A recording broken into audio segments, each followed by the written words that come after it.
Clouds, playing for more. I appreciate that, man. Thank you. This is my guy. I'm riding with Case. I'm riding with him. Forward by Tony Dungy, too. Yeah, you three have to buy one, though. That's fine. Yeah, Half off? No, Half off? Not full price.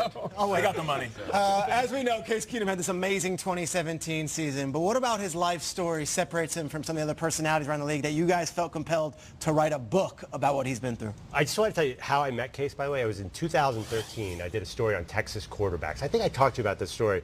And I interviewed Case. He was on the practice squad with the Texans. And I asked everyone, who's the best high school quarterback in the state? And I wanted to have him part of the story. And I found this kid, Jarrett Stidham, who's now an NFL prospect with Auburn. And there was a second kid who I went to a 7-on-7 tournament to watch him. I've never seen a ball thrown like this in my life. And it threw it 90 yards in the air. But they said he's going to play baseball, so don't do him in the story. Can you guys guess who that was? Of course, it's Patty Cakes, Patrick Mahomes. Oh, and I said, someday. So he got cut from the story. I'm like, someday a young man in New York City will fall in love with your arm named Peter Schrager. But anyway, I got to know Case, and Case is so genuine and so cool. The thing about him is he's the ultimate underdog. You know, he won a state title in Texas and only got one offer in college for the University of Houston. Set every college football record ever. You know, he still holds them. Didn't get drafted, had a bad combine. Then he sort of fought his way to starting lineup, started out as 0-8 with the Texans, kept on persevering. You know, he's all about faith, all about his family. Just an amazing guy, and the story of how he came to become a starter with the Broncos to me is amazing. Now, what I love about the Minneapolis Miracle is when you see it from different angles, it seems like a completely different play. We had Stephon Diggs come here on the show, and we walked through his vantage point and kind of what he saw when this play went down. You spent extended time with Case. What was he seeing from his vantage points when it came to this play right here? Well, actually, he said he only saw flashes of Diggs. He knew he was going to go to the right side, and that was determined before. So he said he saw Diggs flatten his route a little bit, and it just worked. He didn't really see, he threw the ball, then he didn't see anything. And then, like 2 seconds of nothing, and then he saw the hands, the white gloves come up, and it was Diggs. It's interesting, too, in the book, you know, it's not like the movies, and I found that out too, because they were looking at hook and ladder plays. They were looking at all sorts of things. It was not cinematic. There was a holding. There was a pre-snap penalty before. It was totally not going the way they planned. Like if you're going to make a movie about it, it's not really what happens on the football field. You could say it was sort of desperation, but you know, it was like one of those things. It was just meant to be. He's positive. I cannot wait to read this book about Case Keenum that you wrote, and it's amazing. But I got to ask you, was it all positive when he found out what happened in the offseason? Like when he, looking back on it, what were Case Keenum's thoughts when the Vikings decided to take Kirk Cousins instead of him, and how does he feel about then going to Denver? Well, it's interesting because the Vikings could have re-signed Case in the weeks before free agency because he was on the squad, and he knew, I think by the time they got to free agency date, that it wasn't going to happen. I think he had mixed feelings. He loves the guys there. Yeah. But the Broncos came in, really wanting Case was a big deal because he's been a backup most of his career. So for somebody to really want him, and it's interesting because Gary Kubiak's in the front office there.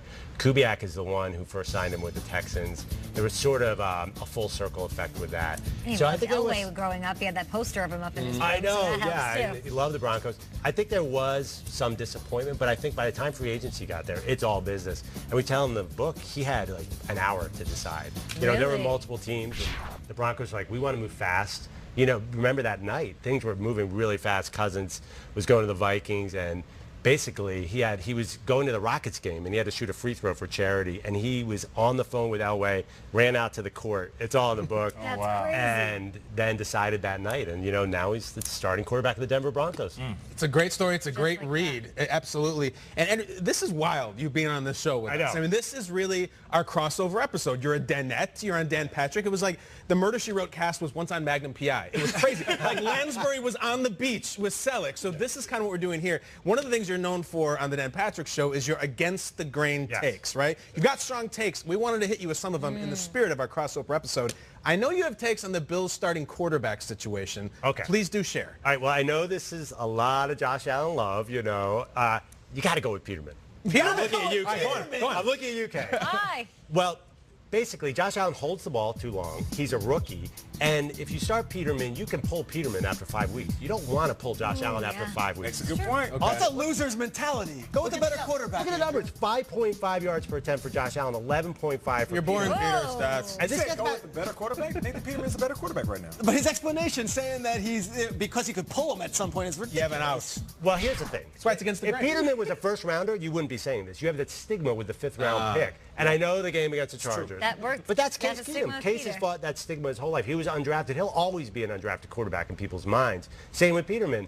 Josh Allen, listen, I understand. He is unbelievable. Yeah. Just wait. Give it to Peterman. Give Nate a shot. All right. Let Peterman lose the job, put him in there. That, from a coaching perspective, I can see how that works. Yeah, right, I'll give you one. got one? What team are we overlooking the most in 2018? Okay, well, you might remember them from a Super Bowl 2 years ago. Why aren't people talking about the Atlanta Falcons? They came so close to beating the Philadelphia Eagles on a cold day in Philly. The conditions were terrible for them. Their defense shut them down. One play away, Julio Jones catches that ball. They beat the Super Bowl champions. And they're stacked. I don't know if you watch them in preseason. Calvin Ridley looks amazing. Yeah. Not sure why the Cowboys didn't take him. We'll get into that later. But I don't know. Deep Calvin Ridley takes. Yeah, and then the defense is playing. We'll get to that one. We'll do it off air. Yeah, I just say we'll all get lunch and we'll talk about Calvin Ridley.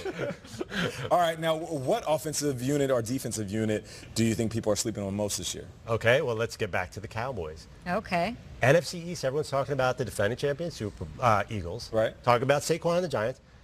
How did the Cowboys get such a good defense sneakily? Jalen Smith, linebacker, Godbacker as his nickname is. Watch out for that unit. Okay. Sean Lee's healthy, Jalen Smith's healthy.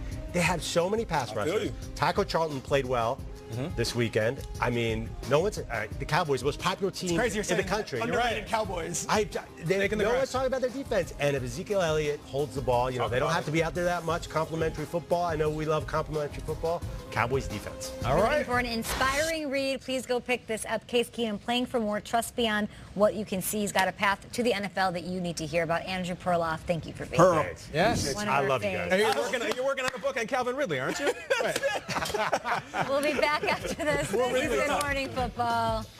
Nate, happy birthday. This is for you. That's awesome. Okay. Nice. Case. Good job.